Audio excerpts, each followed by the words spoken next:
Hey pals, Palomore here, and in today's video, there's a couple things I want to talk about really quick before I jump into it. Number one, I just want to say shout out to Nahj. Almost all of these ideas are based off of things that I've learned from him. So I'll go ahead and link his both of his Twitch and his YouTube down below. He's a really, really good rogue over in NA, so be sure to check him out. Secondly, I now have a Discord server, so if you guys are interested in that, that's in the description as well. And lastly, I just want to say thank you so much, guys. The channel is almost at 20k subs. My girlfriend told me if I hit 20k subs, she'll actually take me for a walk, so I'm super excited about that. We might even go to the dog park. I'm really freaking pumped. And there's also some treats that might get involved there, so that's sweet. Anyways, guys, let's jump right into the video.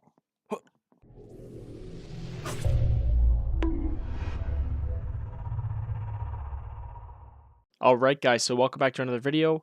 Today is kind of a cool one, and I'm going to be talking about actually conduits for any single covenant.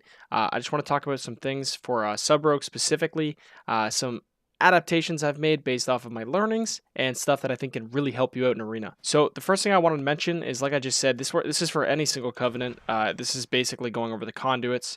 Your actual soul binds aren't going to be that important. We're talking more about endurance versus finesse versus potency conduits and what ones are actually the most valuable. So the big pattern with conduits, people have been really obsessed with cloaked in shadows, which I think is a good thing. This is probably our best conduit straight up, the value we get from it, helping us not get knocked out of stealth when we get re-stealths. But other than that, people have been really after the potency conduits.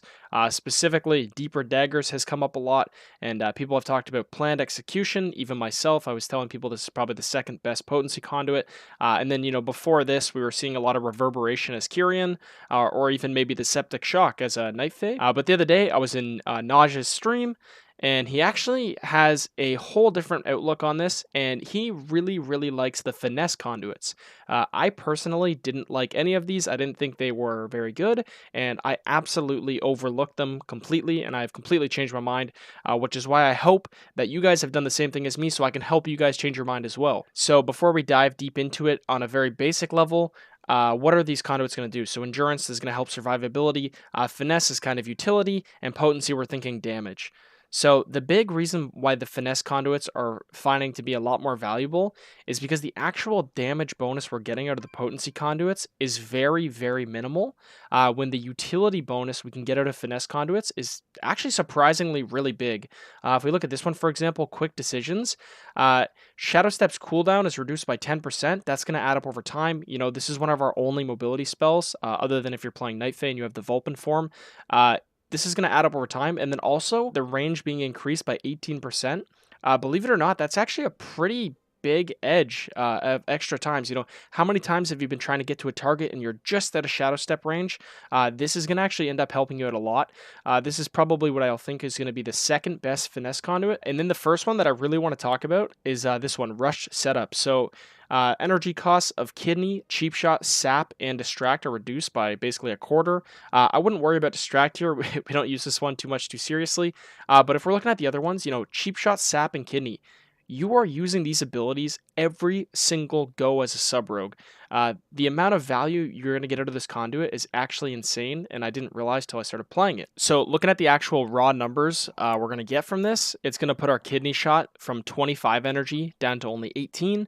It's going to put our Cheap Shot from 40 energy down to 30, and it's going to throw our Sap down. I believe it's probably 35 energy down to 26. And these energy differences are actually so big when you're cheap shotting 2 targets and kidney shotting a target on a go.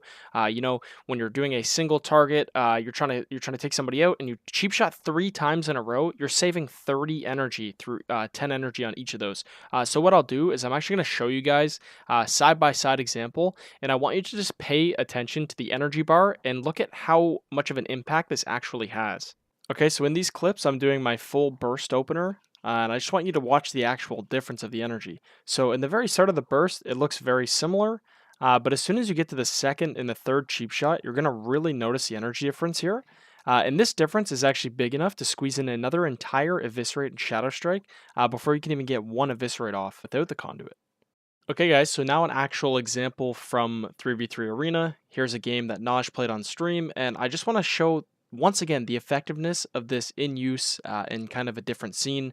not just bursting down one target, but I just want you to pay attention to how many times, these goes are getting set up. It's a kidney into a cheap shot, into another cheap shot, and then you're on the kill target, maybe even another cheap shot. And you just need to keep in mind how much of this energy is actually going to add up over time. Go after go. It's going to make sure you have more sustained burst. It's going to make sure that you're never going to be able to not have enough energy to fulfill your like utility needs as a sub rogue. Just watching over this gameplay, keep in mind every single cheap shot you're saving 10 energy. Every single kidney shot, you're saving like 7 to 10 energy. Every single one of these little saps, it all really truly adds up. And sometimes you might just overcap your energy a little bit, but the thing about this conduit is that it's very reliable, and it's going to guarantee that you will never not have enough energy to do what you need to do as a sub rogue. And like I said, comparing this finesse conduit to the deeper dagger conduit, we're going to get way more value as a sub rogue out of a utility boost than a damage boost. Sub rogues aren't these insane damage machines that they used to be. That was super fucking clean. That's a YouTube game right there. It is now. Anyways, pals, one last thing to kind of wrap up this video and this idea.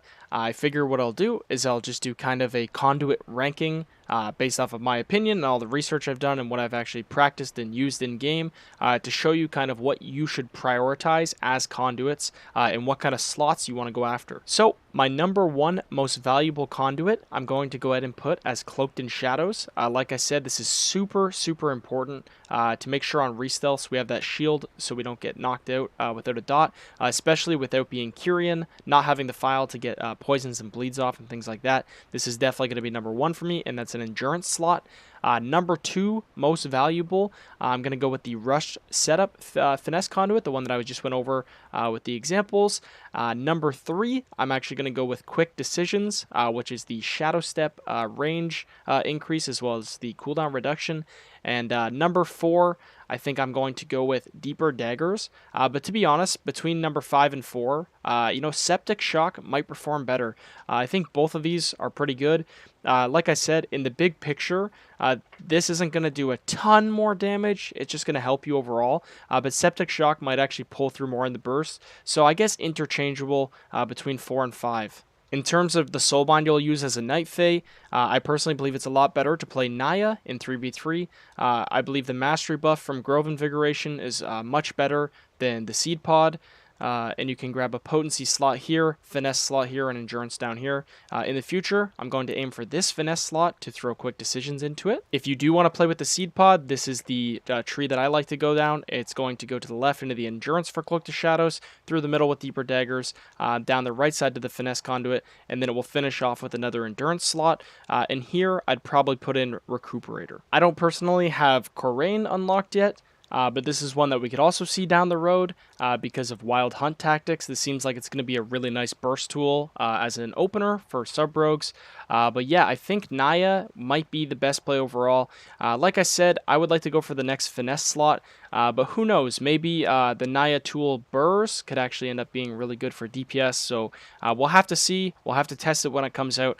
I never got onto beta, so I never really tested all of this stuff super in depth. I'm kind of learning as we go based off what I'm playing and based off what I've been watching. Anyways, pals, I really hope this video could help you out. In the future, I would like to actually start doing some interesting videos. I think I would like to do viewer gameplay reviews.